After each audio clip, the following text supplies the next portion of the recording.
My name is Ethan Berry, co-founder of Ethan Berry Inc., uh, technology research and development consulting firm, and co-founder of Ethan Berry Inc., nonprofit, where we try to do our best to meet student scholars where they are and help them help themselves. Rick Moss, Chief Curator, Director, African American Museum and Library at Oakland, 659 14th Street. So having the school board on board with positive changes really, I think, will make an exponential improvement of student outcomes instead of an incremental one. In fact, I have to send an email out to all of them when I get back. But I've been able to talk to one, and she was really, supportive. She wanted to help the kids, and we're actually going to be rolling out at Oakland Tech starting May 1st. And that's major. It's a So, major event. Well, it's For the you, because I beginning. know how long you've been trying to make inroads. Yeah, into, yeah. So you just have to fuller stick program. with it, Right. because I think one thing that's certain for me is that I'm not doing this because I'm trying to make money. You ain't going to make no money. Okay. And I really need to do those things to make money, Right. but I feel that, I've been blessed, and that I really need to take the time to give back. And so by sticking with it, you meet good people within the system, and good people, want good things to happen. Well, when you're doing good things, then good things tend to happen. Well, true. And I know, as long as you've been working in this area, that things have been unfolding and revealing themselves along the way, and you're making the kinds of contacts now. Right. But that wouldn't have been possible if you hadn't already Did the prepared work and did and, the work. and worked out, Right. and went to the gym and lifted weights to get ready for it. Right. Yeah. So I wanted to get back to something that you mentioned about AAMLO being a center of community dialogue. And I Right. say it all the time that AAMLO is not a community center as such. We have community centers, but we like to be the center of dialogue, Right. community dialogue, Right. Well, like you were talking it- about. With all of this knowledge in this building about the past and the successes that were done and the failures that happened and the devastation that both happened naturally and at the hands of men. We don't want to forget our history and repeat it again. And as an African American person who's grown up in America, I appreciate that because I've traveled internationally, and there is something special about America that you cannot find in any other country. And when you go to these countries, you notice it immediately. And when you talk to the people in different countries and you tell them that you're from America, they always want to come. America is one of those really, really, really special places that, as an African American male, I look at how many opportunities exist here that no one is taking advantage of yet. So that means that if you are interested in that opportunity, it's available for you to take advantage of it. But It you is. have to do your homework first. You have to be prepared. You have to be aware. You have to be self-aware. There, Because, yes, America is a special place, and I think it has a special role to fulfill in world history. We haven't achieved it yet. But being an African American male in this society is extremely difficult, of course, because we are the most despised of the group that's despised. Right. So in order to make that leap and have those kinds of successes where you can even travel internationally, you have to have gone and run a gauntlet yourself, and you have to Yeah. really have prepared yourself in a number of areas, And one of the things that we have gotten away from is just talking to each other. True. As men, older men to younger men, Right. talking about certain situations and instances and historical events Exactly. that help prepare us to survive in this crucible. And that's what it is. And you got to come out still strong. Yes. So, Absolutely. And you know, and that's what we do. that's here. what you do here. Right. And I've been blessed to be a part of the family, like I said. That's what you're doing. Yeah, you know, Right. this is home to me, and so I'm able to come and talk with you, and we discuss what the problems are with probably achieving that particular project. Right. Or what we think the problems are, and they may not be, but at least Right, we get to right. roll them out. In order for any positive change to happen, you have to have people with like minds. Right. Not the me, but the we. Not the me, but the we. You know? And that's where, hopefully, during the course of these months and years to come, that holding these community events here at AAMLO, we call it AAMLO for short, people will come out and be a part of it and have their voice heard, so that when it comes to education, when it comes to, you know, having a place to live, affordable housing, when it comes to, you know, social justice, when it comes to equality and equity, we can gather together and talk about it, communicate with each other, Right. you know, and come up with the solutions. It's not enough just to complain. Okay? Yeah. At least that's how I was Right. brought up. What are you gonna do about it? If you're going to complain about something, you at least owe a solution. Otherwise, Shut up. keep it to yourself. That's right. The Now, talk is cheap. Yeah, talk is cheap. You know, ideas. You know what they say Dime a about dozen. those. That's right. Dime a dozen. Right.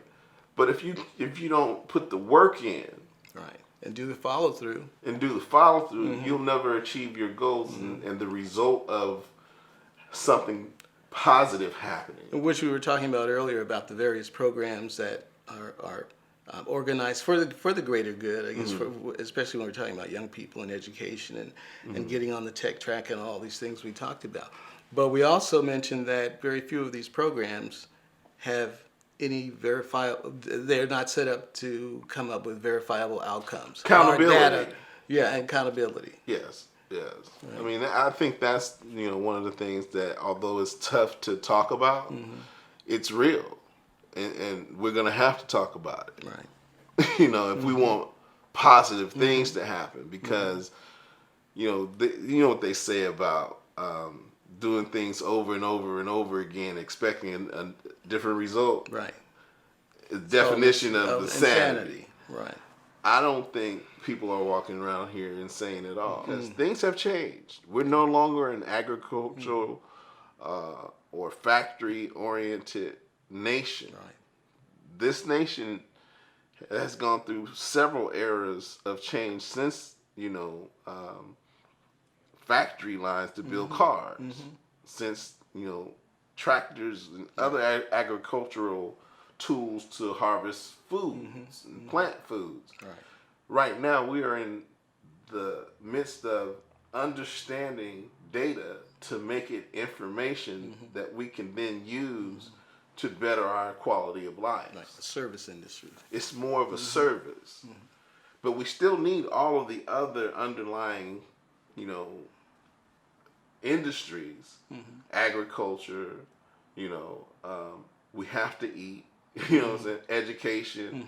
We have to maintain a certain level of expertise, so that as people who start new, thriving, positive change organizations, corporations, that those things will be able to be sustainable because of the human intellect, understanding, knowledge, and ability to apply themselves to follow through to get to the next level and the next. Right. You know, it doesn't stop. And the transformation is monumental, of course, because you're right. We're past the agricultural phase, the industrial phase, where that employed millions of people, right? Millions. So, what happens to a population that is not tech savvy in an increasingly technological world? They lose the ability to come together to communicate about fixing their problems. Okay, they lose the ability to leverage their, individual collective powers that they have. Like, if you have one person complaining about something, it's very different than having 10,000 people complaining about something. Then people start to pay attention. That one person sometimes might get blown off, and not intentionally, Right. but the process is what the process is, and the process cannot be interrupted, unless there is something that major needs to be changed. And sometimes it's not a major change, it's just that it's affecting the society in a major way. Right. And it might be just a little small change. It might be just a word. It's the words that we use for our policy making that really matter. And that's one of the other reasons why reading, writing, comprehension, and understanding is so important for our children to learn before they end the third grade. Before the third and grade. If not that, then definitely before they finish the 5th grade. Right. Because we do know there are educational school systems around the nation that are teaching young Absolutely. people And as it's working. young as 3 years old. Yeah, and it works. Math and Yeah, technology and and it science. works. I'm sure it does. So this is not It's not that they something- can't learn at that Yeah. age. They can learn just about anything. So we have to find ways of duplicating that success. And in this community, it might be different from in that community, but it's all going to be part of the methodology Okay. that's successful. Okay, so clearly the reset button needs to be pushed, since a lot of people are walking around sort of unaware. Yeah, I and think it's unconcerned. been So what pushed. is, you think it's been pushed? I was going to ask, who's pushing the reset I button? think the reset button has been pushed All right. because of this recent debacle with Russia interfering with, our election through social media. And we've had this wake-up call based upon people believing what they see on social media versus verifying information that they're receiving. Right. It used to be that you can count on the reporting agency to do the verification. Now these agencies are just becoming PR marketing companies, and it's whoever has the most money will get the most space Right. in front of eyeballs. Okay? Right. So, yes, I think the button has been pushed already. Unfortunately, it hasn't been pushed earlier, Yeah. but I think it's been pushed at this point, and people understand the gravity, of what their education means at this point. So do you think it's, just a rhetorical question, because obviously you don't, but you don't think it's too late No, it's never too to late. recover? It's never too late. everything It's going we to take lost. more time, though.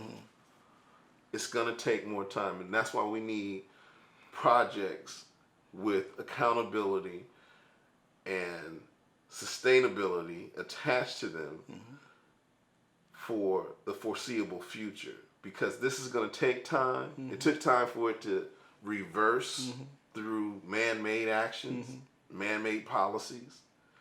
So it's going to take time for it to go back forward, and we need to be able to have. And that time frame, to me, as just looking at the landscape, is at least 5 to 10 years minimum. It's not too bad. It's not too bad, but I could see the it's end a of lot that. of work to sustain that level of educational fidelity.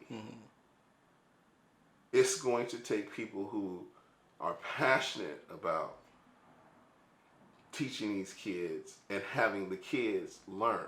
See, just because I'm teaching you something doesn't mean that you're learning it. We have to make sure that I'm teaching it in such a way that you learn it. And if I can't do it, I need to get the resources and help to do it.